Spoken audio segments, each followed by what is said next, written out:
გამარჯობა, მე ვარ მაგდა საბაშვილი, ეს არის მედის ბიუთი პოდკასტი. ამიერიდან შემოგთავაზებ ძალიან ბევრ საინტერესო თემას, საინტერესო სტუმრებთან ერთად, რომლებიც გაგვიზიარებენ საკუთარ გამოცდილებას და რეკომენდაციებს მივიღებთ მედის წამყვან სპეციალისტებთან ერთად. ეს იქნება თქვენთვის ძალიან საინტერესო მოსასმენი. დღეს გვსტუმრობენ თათია შარანგია და მედის ექიმი მარიტა აფულავა. ძალიან საინტერესო იქნება, ვფიქრობ, ჩვენი დღევანდელი თემა, თუ რა როლი აკისრია მზეს ჩვენს ცხოვრებაში, რა ვიცით დ-ვიტამინზე და როგორ უნდა მივიღოთ დ-ვიტამინი სწორად, რომ არ მივიღოთ ის უარყოფითი შედეგები, იმიტომ რომ ვიცით დ-ვიტამინი არის ძალიან კარგი თუნდაც ჩვენი იმუნური სისტემისთვის, ძვლებისთვის, კბილებისთვის, განწყობისთვის, მისმა ნაკლებობამ შეიძლება გამოიწვიოს ასევე იმუნური სისტემის დაქვეითება და ხშირ შემთხვევაში დეპრესიასაც, როგორც ვიცით, ამეთანხმებით თქვენ სპეციალისტი, დეპრესიასაც კი აბრალებენ, ხო, დ-ვიტამინის ნაკლებობას და თუ ძალიან არასწორად მივიღეთ დ-ვიტამინი, მაგალითად ზაფხულის ცხელ დღეებში შეიძლება გამოიწვიოს კანის პრობლემები და უარეს შემთხვევაში კანის კიბოც. მოკლედ, ვისაუბროთ დღეს, თუ რა ვიცით ამ თემის ირგვლივ, თათა, როგორც ვიცით, თქვენ ხართ მზის მოყვარული, რუჯის მოყვარული. რა გსმენიათ ზოგადად ამ თემაზე, როგორ უნდა მივიღოთ სწორად და რა უარყოფით შედეგებს იწვევს და თქვენ თუ ითვალისწინებთ სპეციალისტის რჩევებს? ვცდილობ, რომ გავითვალისწინო, მზე პირველ რიგში არის ჩემთვის საუკეთესო თერაპია. მართლა ვგრძნობ, რომ ეს სეროტონინის დონე რეალურად მატულობს ჩემში, დ-ვიტამინიც, რა თქმა უნდა, ვიცი, რისთვისაც არის მნიშვნელოვანი და არასდროს მაქვს ნაკლებობა. რეკომენდაციებს ვიცავ ისე, როგორც შემიძლია. ზოგჯერ სამწუხაროდ ვარღვევ, მაგრამ ვცდილობ, რომ შუადღის მზეზე არ გავირუჯო და თუ ვირუჯები, ეს იყოს მხოლოდ მზის დამცავით. როგორც ვიცი, სახეზე 30%-იან SPF-ს უწევენ რეკომენდაციას, ხო? მარიტა, რა უნდა ვიცოდეთ, როგორ უნდა გავირუჯოთ, სწორად, რადგან აი გოგონებს, ქალებს განსაკუთრებით გვიყვარს აი ეს. და რა შეცდომები არ უნდა დაუშვათ და ძირითადად რა შეცდომებს უშვებენ ადამიანები? დიახ, ყველაზე მნიშვნელოვანი რაც არის, ეს არის ზომიერი რუჯი, გადაჭარბებული, რა თქმა უნდა, არ ვარგა. ყველაზე გასათვალისწინებელია ის, რომ მოვერიდოთ ისეთ პერიოდში გარეთ მზის გულზე ყოფნას, როდესაც მზე არის მეტად მწველი, დაახლოებით დილის მზე ყველაზე კარგი და სასარგებლოა. ყველაზე მავნეა შუადღის, ასე რომ ვთქვათ, საღამოს პერიოდამდე, დაახლოებით 4 საათამდე მზე. როდესაც რომელ საათამდე დაახლოებით დილის 7-დან, მაგალითად თუ ზღვისპირეთში ვისვენებთ, ამ შემთხვევაში იოდის დიდი რაოდენობა შეგვიძლია ავითვისოთ სანაპიროდან და ძალიან სასარგებლოა დაახლოებით 11 საათამდე რუჯის მიღება. საღამოს? საღამოს დაახლოებით 4 საათიდან რეკომენდებულია უკვე მზეზე გასვლა. არა და მე ვარ ის ადამიანი, რომელიც ფიქრობს, რომ შუადღეს ეს იმიტომ რომ უკეთ გაირუჯებით. ყველაზე მაღალია მაგ დროს ულტრაისფერი გამოსხივება, რაც გვიზიანებს კანს სამწუხაროდ. და რა პრობლემამდე შეიძლება მეგვიყვანოს ამან? ულტრაისფერმა გავლენამ შესაბამისად შეიძლება გამოიწვიოს კანზე არსებული წარმონაქმნების, ასე რომ ვთქვათ, ფორმის, ფერის ცვლილება, გადავიდეს სხვა ფორმაში, რომელიც უკვე კლინიკურ მკურნალობას მოითხოვს და რაც ყველაზე მნიშვნელოვანია, შეიძლება კანის ნაადრევი დაბერება, როგორც ასეთი, გამოიწვიოს ჭარბმა ინსოლაციამ მზის სხივებისას. და რუჯის შემდეგ შენ თუ შეგიმჩნევია კანზე ცვლილებები ან რაიმე პრობლემა თუ შეგქმნი? კი, რა თქმა უნდა, ვამჩნევ, რომ დეჰიდრატირებულია კანი და ასე დროს ვცდილობ, რომ განსაკუთრებულად დავიტენიანო. ეს არის ხშირად ვიკეთებ ყოველ შემთხვევაში 5-6 თვეში ერთხელ მაინც ნამდვილად ბიორევიტალიზაციას, მეზოთერაპიას, რაც მუდმივი რუჯის შემთხვევაში ვფიქრობ, რომ აუცილებელია, სასურველია ნამდვილად და დანარჩენი ყოველდღიურად, რა თქმა უნდა, რუტინა ჩვეულებრივად სახის მოუყის. რადგან მარიტამ ახსენა პროცედურები, ამას სპეციალისტები ეძახიან ფოტოდაბერებას, ხო? თუ სწორად ვამბობ, როგორ უნდა გამოვასწოროთ, აი რა პროცედურებია აუცილებელი ან რეკომენდირებული, რაც ადამიანმა უნდა ჩაიტაროს, რომ თუნდაც კანი ისევ სიჯანსაღეში მოიყვანოს? ინსოლაციის ზეგავლენით პირველ რიგში ზედაპირული, ასე რომ ვთქვათ, ვიზუალიზდება კანის, ასე რომ ვთქვათ, ნაადრევი დაბერების ნიშნები. ეს არის ტურგორის დაქვეითება, ფერის შეცვლა. აღენიშნება პაციენტს ზოგჯერ მზისმიერი ლაქები, რაც ყველაზე დიდ პრობლემას უქმნის პაციენტს, როგორც მენტალურს, ასევე ვიზუალურს. ამ შემთხვევაში უკვე შეგვიძლია სახლის მოვლის რუტინას დავამატოთ უკვე კლინიკური მოვლის რუტინა, რასაც ჩვენ ადგილზე კონსულტაციის დროს ინდივიდუალურად ვადგენთ პაციენტთან. შეიძლება პაციენტს რაღაც კონკრეტული პროცედურა მოსწონს, გაუგია, წაუკითხავს, მაგრამ ჩვენთან ვიზიტის დროს შეიძლება გეგმა მკურნალობის სუსტვა იყოს.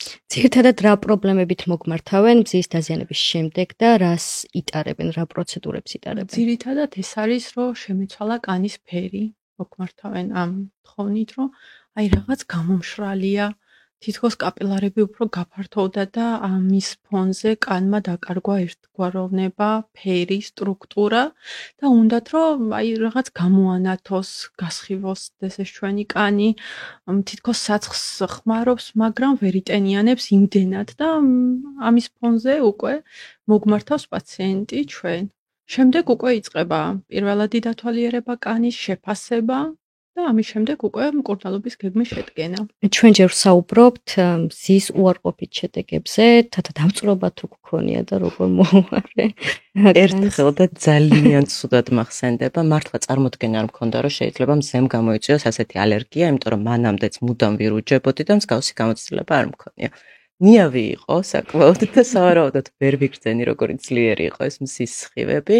ძალიან ჩვეულებრივად გავიდა ეს დღე, ვიგრძენი რომ გავირუჯე, მაგრამ არაფერი ამის იქით და ღამე გამაღვიძა შეგრძნებამ, რომ რაღაცა მიშუპდებოდა თვალები, მაგრამ ის რაც მე სარკეში ვნახე, საერთოდ ყველა მოლოდინს გადააჭარბა, მოკლედ სერიოზულად რო ვთქვა, თვალის ფორმა, საერთოდ აღარ მიჩანდა თვალები, შუბლი იყო სრულად დასიებული, გრძნობდი როგორ იყო სითხე შუბლში.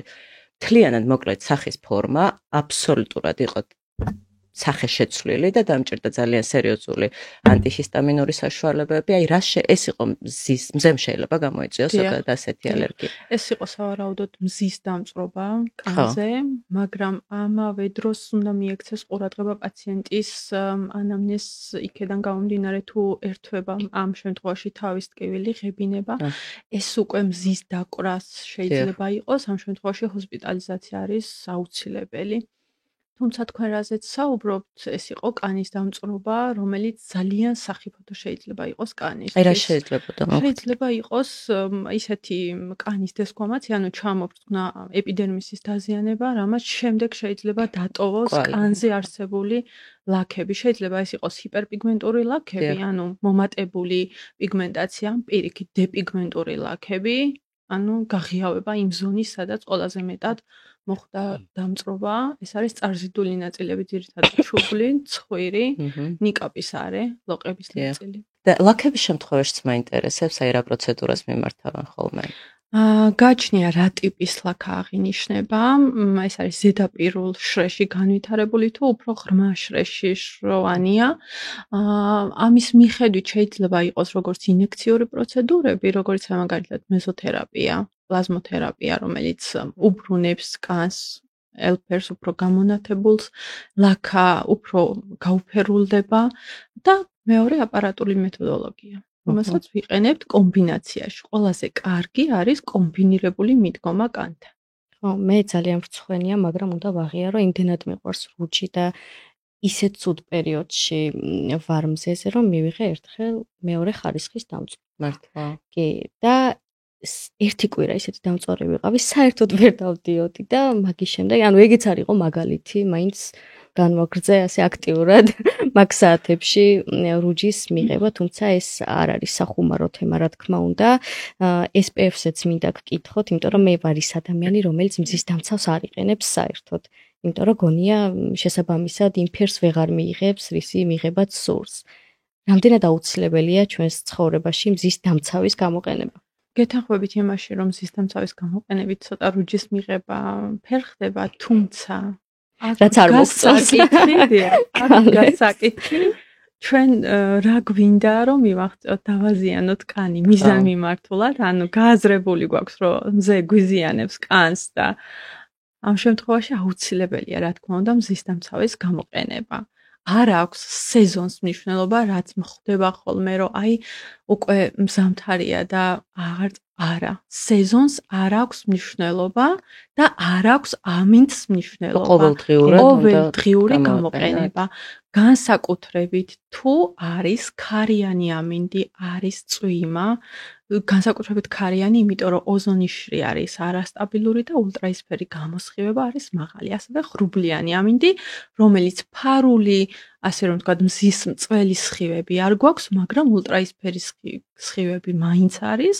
ამ შემთხვევაში ფარული დამწვრობა არის მოსალოდნელი. ხო, ეს რაღაც მითია გავრცელებული, რომ არ გვჭირდება მზის დამცავი ზამთარში, უნდა გამოვიყენოთ მარტო ზაფხულის თუმცა ახლა უკვე მე მგონი საუბრობენ, რომ ზამთარში და ყოველდღიურად. რამდენად ვითვალისწინებთ აი ეს აქ მთავარი მნიშვნელოვანია, რომ აი პაციენტი გვეუბნება ესეთ რაღაცას, მე გარეთ არ გავდივარ. შესაბამისად არ იყენებს სისტემას. არა, შენობაში აუცილებელია ყველაფერს აქვს ულტრაისფერი გამოსხივება, ხელოვნურად შექმნილ ნატურასაც კი. ამიტომ მნიშვნელოვანია დილით მოვლის რუტინაში იყოს ერთ-ერთი, ასე რომ ვთქვათ, საშუალება მზის დამცავი. გამიგია რომ აი თუნდაც მაკიაჟს იკეთებ, აი ქვემოთ როგორც ბაზა, ისე მაინც უნდა წაისვა SPF და ეს. კი, შეგიძლიათ ასეთ შემთხვევაში მინერალური მზის დამცავი გამოიყენოთ, რომელიც მინერალურ ფილტრზეა. შესაბამისად, ფიზიკური ფილტრებისგან განსხვავებული მზისგან დამცავებისგან ის არის, რომ შედარებით თხელი სტრუქტურა არტოვებს სითეთრეს კანზე და როგორც კარგი მაკიაჟის ბაზა, ესეც შეგიძლიათ რომ გამოიყენოთ. ამიტომ აბსოლუტურად დღეს ისე დაიხვეწა დერმატოლოგიური ბრენდების მიმართულება, რომ თავისუფლად ხო რაღაც როგორ უნდა ავარჩიოთ სწორად და რა განსხვავება SPF 30-სა და 50-იან შორის ეს? კი, სწორად არჩევა ბევრ ფაქტორზეა დამოკიდებული, კონკრეტულად რა სურს და როდის სურს პაციენტს მზის დამცავის გამოყენება. იმ შემთხვევაში თუ გაღიზიანებული კანია, რაღაც ანუ მსუყედატენიანება არ უნდა, მაშინ შეიძლება რომ მინერალურ დამცავზე ვისაუბროთ და გამოიყენოს მინერალური დამცავი. თუმცა ერთი უარყოფი შეიძლება ის კონდეს მინერალურ დამცავს, რომ მის შემადგენლობაში შემცვლელი ფილტრები შეიძლება ადვილად დაიშალოს მზეზე და ამ შემთხვევაში კანი გახდეს დაუცველი. ამიტომ ყურადღება უნდა ვიაქციოთ მის, ასე რომ ვთქვათ, განახლებას. თუმცა განახლებას ფიზიკური ფილტრებით მზის დამცავით საჭიროებს, რადგან ადვილად ჩამოიბანება ოვფლით, დაუშვათ აუზზე როცა მივდივართ წყლით და ამიტომ იმის განახლებაც აუცილებელია, რა თქმა უნდა. თათა, როგორ მოქმედებს შენს განწყობაზე ზოგადად მზე? მე ვიცი ადამიანები, რომლებიც ზამთარში არიან დეპრესიულები, ცუთხასიათზე, რადგან აი მზეს ვერ გრძნობენ, იმიტომ რომ მზე გვეხმარება ეს სეროტონინი, რაც ახსენე მის გამოყოფაში, რომელიც არის 15 წუთი გატარებული მზეზე, საწინდარი რომ მთელი ის დღე განწყობა მაქვს უმაღლეს დონეზე, ძალიან დადებითი. სულ ვცდილობ თუ კიდევ ვინახავ, არ აქვს მართლა მნიშვნელობა, ზამთარია, ზაფხულია, სულ ვცდილობ რომ ეს მზის სხივები მივიღო თუნდაც 15-20 წუთით და დილას, ამას ნამდვილად დილას ვაკეთებ. სოლარიუმზეც მინდოდა მეკითხა, არ გაინტერესებს? კი, ძალიან მაინტერესებს, იმიტომ რომ მანდა ძალიან ბევრ და დიდ შეცდომებს ვუშვებთ ქალები განსაკუთრებით. სოლარიუმი აღარ ვისაუბრებ მის მავნე ფაქტორზე. საქვეყნოდ ცნობილია მისი მავნე ფაქტორი. აი წარმოიდგინეთ 8 წუთი, თუნდაც 3 წუთი იქ გატარებული უდრის დაახლოებით 3 დღის რუჯს. ხო, წარმოიდგინეთ რამხელა დასხივებას განიცდის კანი. რომ აი სადღაც 3 დღეში მიღებულ რუჯს უკვე ვიღებთ. ამიტომ ხო, განსაკუთრებით ისეთ პაციენტებს, ვისაც მრავლობითი ხალები აღენიშნება, იმათთვის საერთოდ წარმოუდგენელია მისი სარგებლობა. მე ვიცი ადამიანები, რომ მიდიან თუნდაც ესთეტიურ ცენტრებში გასარუჯად, ეკითხებიან არის თუ არა ნატურები ახალი გამოცვლილი და იქ მეუბნებიან, რომ კი არის ახალი გამოცვლილი ნატურები და ეს არ წარმოადგენს პრობლემას. სამწუხაროდ ეს ალბათ არის ის პრობლემა, რომ არ იცის თვითონ ან არიაზრებს, ან მიზანმიმართულად ურჩევნია, იცით, ნახეთ, მე ხა არაფერი არ დამემართება ერთხელ თუ გავირუჯები, მაგრამ სამომავლო პროგნოზში ზუსტად აი ის 15 წუთიანი ინტერვალი არა მარტო სოლარიუმის ბუნებრივ მზეზეც მიღებული შეიძლება სავალალო აღმოჩნდეს ჩვენი კანისთვის სამწუხაროდ.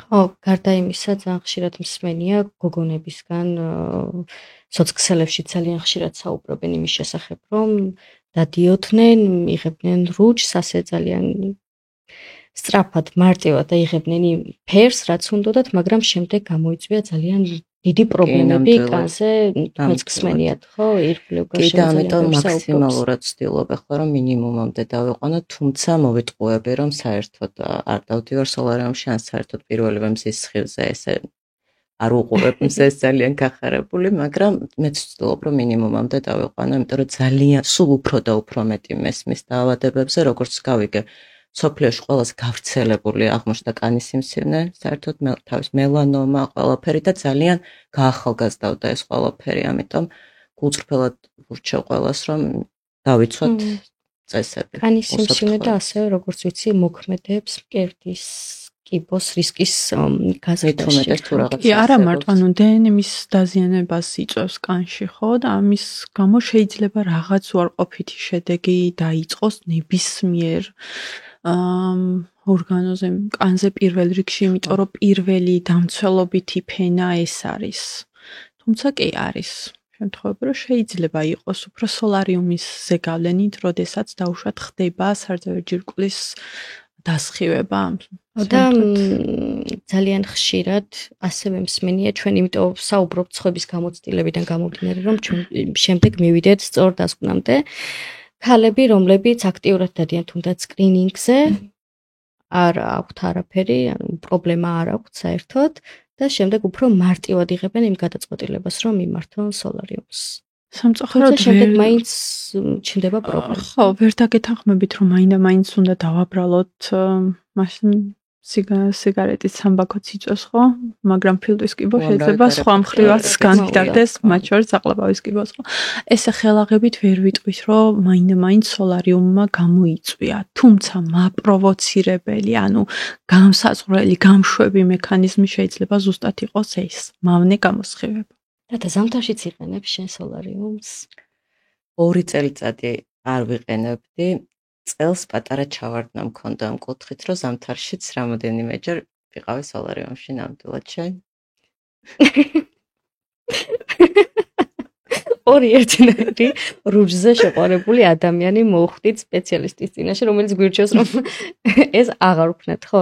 იცი რა არის, მე მაქვს, იცი როგორი შემთხვევა, რომ მივდივარ, მოდი ეს ერთიც და მე აღარ ვიზამ და ეს ერთიც აღარ დამთავრდა, ხო, 5 წუთი. ხო, 3-5 წუთი არაფერ დიდ პრობლემას არ შემექმნის და აი ასე სამწუხაროდ. მე მოგუნებრივ რუჯს სხივები არა მხოლოდ სერატონინს, არამედ მელატონინის გამომუშავებასაც უწყობს. რა თქმა უნდა, ნახეთ, მელატონინი ეს არის ძილის ჰორმონი, რომელიც ძირითადად ძილის ფაზაში მუშავდება. ამიტომ ნახეთ, როდესაც მზე არის ჩვენ კარგ განწყობაზე ვართ, ანუ ეს ძილღვიძილის ფაზა არის დალაგებული. თუ მოღრუბლული ამინდია შედარებით ადრე თითქოს ვერ ვიძინებს, გვიჭირს და ეს ცირკადულობა ირღვევა ამ ჰორმონის გამომუშავების. ამიტომ ძილიც, მოწესრიგებული ძილით შესაბამის ზეგავლენას ახდენს როგორც ორგანიზმის ფიზიოლოგიური, სწორად ფიზიოლოგიურად რომ იმუშაოს, ასევე კანიც შესაბამისად გამოიყენება დაწყნარებული, დამშვიდებული. რა უნდა ვიცოდეთ მზის სხივების ტიპებზე? მზის სხივების UVA, UVB და UVC. ძალიან როგორც ვიცი, მე და UVC ვერ აღწევს დედამიწამდე, ძირითადად ატმოსფეროში თანთქავს. თუმცა UVB არისო საშიში, რომელიც ასევე კიბოს გამოწვევს. არა მარტო UVB, UVA-ც, რომელიც ყველაზე გრძივი ტალღაა და ყველაზე დამაზიანებელი. ამიტომ ეხლა ვისაუბრეთ ჩვენ მზის დამცავის როლზე, სწორედ ეს არის ფართო სპექტრის მზის დამცავის ძირითადი დანიშნულება, რომ ეს ორი სხივი, რომელიც მავნია ჩვენი კანისთვის, ზუსტად მათი დაბლოკვა ხდება მზის დამცავების გამოყენებით. პიგმენტაცია, ნაოჭები და ეს გართულება, რაც არის კანის კიბო, სამწუხაროდ, რას უნდა მივაქციოთ ყურადღება, რა ცვლილებებს თუნდაც კანზე. აი თათა, შენ თუ შეგიმჩნევია შენ რაიმე ცვლილება კანზე, რომ შემდეგ მისულ ხარ ექიმთან. მხოლოდ ის რომ გაუწყლოვანებას ვამჩნევ ხოლმე სიმშრალეს, ხო, ვამჩნევ კანს და ესე დროს ვცდილობ რომ დავასვენო და პირიქით პროცედურებს მიმართო სხვადასხვა თუნდაც ინექციურს, ან ძალიან მიყვარს და მგონი კარგად მოქმედებს ჩემს ყოველ შემთხვევაში სახის მასაჟებით, ძალიან მიყვარს და კარგად ატენიანებს. აი ესეთ რაღაცებს ჯერჯერობით, მაგრამ ვიცი რომ თუ ესე გავაგრძელებ, ბევრად სხვა ნიშნებსაც დავინახავ. უნდა ამაზე საუბარი არ გვინდა არავის. არა. რას უნდა მივაქციოთ ყურადღება და რა შემთხვევაში უნდა მივმართოთ ექიმს? ჩვენ კანის ესე რომ ვთქვა წარმონაქმნებს ვაფასებთ ABCD სისტემით, რაც გულისხმობს დაუშვათ ზოგიერთი წარმონაქმნის როგორც აპარატულ დათვალიერებას, ასევე ვიზუალურ შეფასებას. პაციენტს მოეთხოვება მხოლოდ ის, რომ თუ კანზე აქვს მრავლობითი ხალი, მაგალითად, უნდა მოხდეს მასზე დაკვირვება, ხომ არ შეიცვალა ფერი, ხომ არ შეიცვალა ფორმა, სტრუქტურა, გახდა ანთებითი, ან სისხლდენი, მაშინ სასწრაფო დაუყოვნებლივ უნდა მიმართოს ექიმ დერმატოლოგს, რომელიც შესაბამისი ხელსაწყოებით გამოიკვლევს ამ წარმოგნაქვს. თუნდაც არ იყოს ხალი, რაიმე ტიპის ლაქა, თუნდაც ღია ფერის, აქერცვლადი კერა, აუცილებლად უნდა დათვალიერდეს სპეციალური აპარატის ქვეშ, რომ გამოვრიცხოთ რაიმე კანის ავთვისებიანი სიმსივნის საწყისი ეტაპი, რაც მნიშვნელოვნად აუმჯობესებს პროგნოზს. რუჯის მიღების დროს ხალი სხვათა შორის მეც დამიფარავს. რაღაცებს რომ იკრავენ. კი, აუცილებელია. არსებობს სპეციალური პადები, რომელიც შეიძლება დიდ წარმონაქმნებზე დავაკრათ იმ ადგილის SPF-ით საგულდაგულოდ დამუშავება. განსაკუთრებით მაგალითად ისეთი SPF-ით, რომელიც არის ფიზიკური ფილტრით, რომელიც არ საჭიროებს დაცდას და მაშინვე იწყებს მოქმედებას. ანუ რას ნიშნავს, რომ ჩვენ რომ დავიტანთ რაღაც კანის გარკვეულობანზე, ის აისხლიტავს იმ მავნე ADB სხივებს, რომელიც აზიანებს რაღაც მაინც გამიკეთებია. სწორად. და რუჯის მიღების დროს თათ არ ვიცი შენ შეგიმჩნევია თუ არა ჭორფლები რომ პროჩნდება კანდეს მე მაგალითად ვიზუალის მხრივ მომწონს ძალიან მომწონს ესთეტიურად ეს მაგრამ როგორც ვიცი კანის დაზიანების ერთ-ერთი გამოვლენა არის გამოვლინება როგორც ასეთი სახიფათო იმ შემთხვევაში არა თუ არ ვრცელდება და არ დიდდება თვითონ ეს ზონა თუმცა ავტომატურად ვისაც ანუ დაბადებიდან აქვს ჭორფლი ეს აბსოლუტურად ბუნებრივია, რომ გაზაფხულზე იწყება ამათი აქტივაცია და უფრო გამუქება, პიგმენტის გამუქება. ეს ბუნებრივი მოვლენა, ამიტომ საშიში არ არის იქამდე თუ რაღაც არ აღინიშნება კანზე, ანუ არ აქვს სახეს შეცვლილი. რა მითები გვსმენი ამ ზეზე? რაც ესე აქტიურად ხო ნუ ერთი ვთქვით, ხრუბლიან ამინჩი, რომ არ ვიწვევით. არ და შესაძლებელია რომ დავიწვათ. შესაძლებელია რა, უფრო მეტად შეიძლება დავიწვათ. SPF-ი რომ ზამთარში არ გვჭირდება, ესეც ვახსენეთ. მუქი კანი რომ არ ზიანდება, ესეც ერთ-ერთი გავრცელებული მითია, ვფიქრობ. გავრცელებული მითია, შეიძლება მუქი კანიც დაზიანდეს, მაგრამ იმაზე უფრო რთულად ვიდრე ღია ფერის კანი. კანის ტიპები, ხო. კი, იმიტომ რომ მას მეტი მელანინის რაოდენობა აქვს, ამ აქედან გამომდინარე თავდაცვის უნარი შეიძლება მეტი ქონდეს, თუმცა მუქ კანს ხო. თუმცა აუცილებლად ისიც იწვება. განვითარების რისკი ყველა ტიპის კანს აქვს განსაკუთრებით ყველაზე დაუცველი არის ღია ფერის კანი, ღია ფერის თმა, ღია ფერის თვალები. რაც შეეხება ღია ფერის თვალებს, როგორც თქვენ აუცილებელია რომ მზის სათვალე იყოს სპეციალური პარამეტრებით შერჩეული, რომ არ მოხდეს თვალის, ასე რომ ვთქვათ, ფერების მიღების დროს მზის სათვალეს არ ვიყენებ.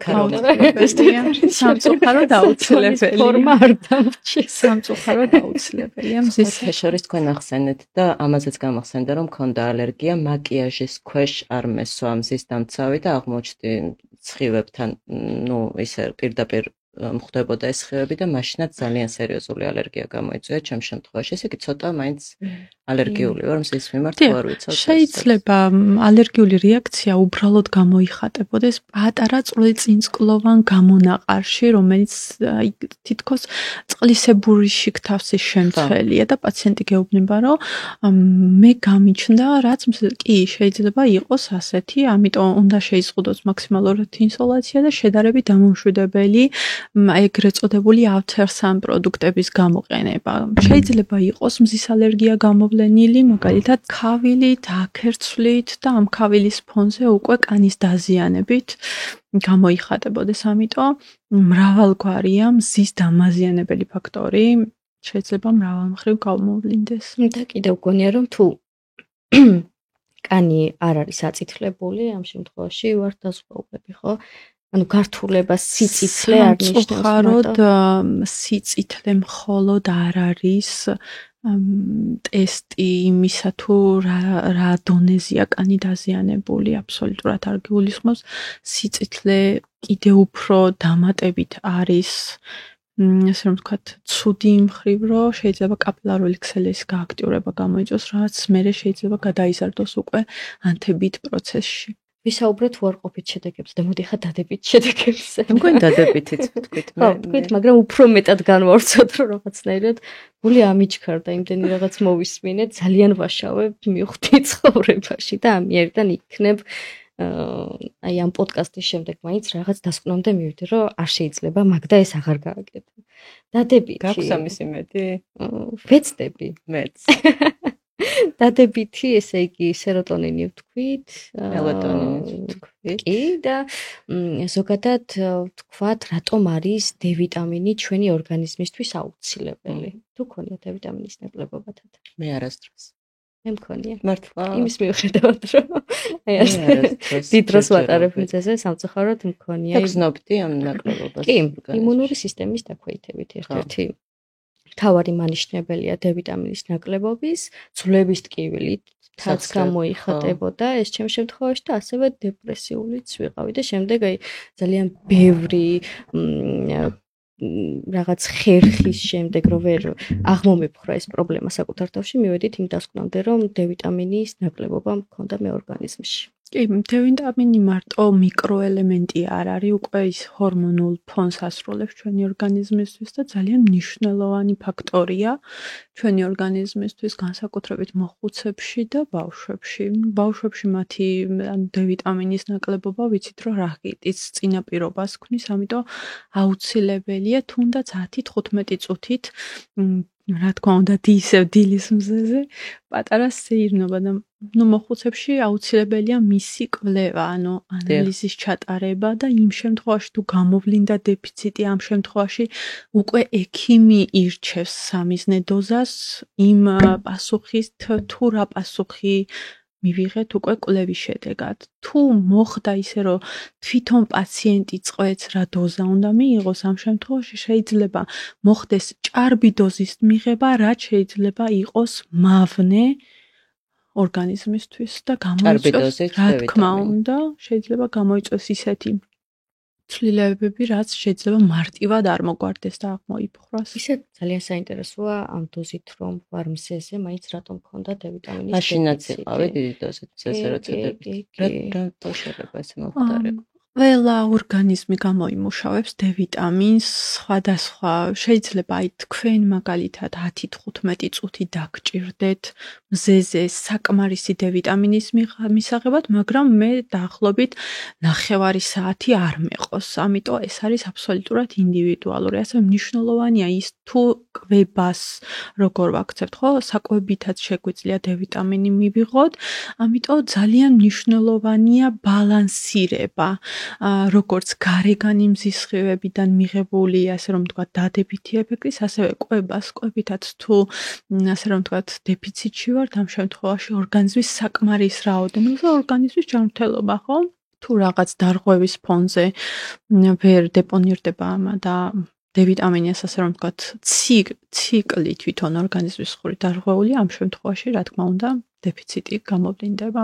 და მთავარი რჩევა არის ჩვენი მაყურებლისთვის, რა უნდა იცოდნენ და რას ურჩევთ თქვენ როგორც სპეციალისტი? ჩემი როგორც ექიმის რეკომენდაცია არის ის, რომ რუჯი მიიღონ ზომიერად, ნებისმიერი, ასე რომ ვთქვათ, შეფასებით თუ კანზე რაიმეს ცვლილება იქნება, ამ შემთხვევაში არ გადაწყვეტოს მისი, ასე რომ ვთქვათ, დადებითი და უარყოფითი მხარეები თვითონ პაციენტმა და მიმართოს აუცილებლად სპეციალისტს, რომ თავი ავარიდოთ გართულებებს.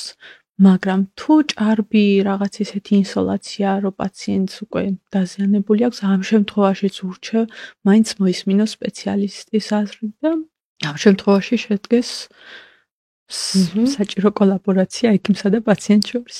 თათა ჩვენც რომ შევაჯამოთ, ესე იგი მზეზე და გავიდეთ საათობრივად, ასე ვთქვათ, რაც არის რეკომენდირებული და გამოვიყენოთ საღამოს, გამოვიყენოთ ზამთარშიც.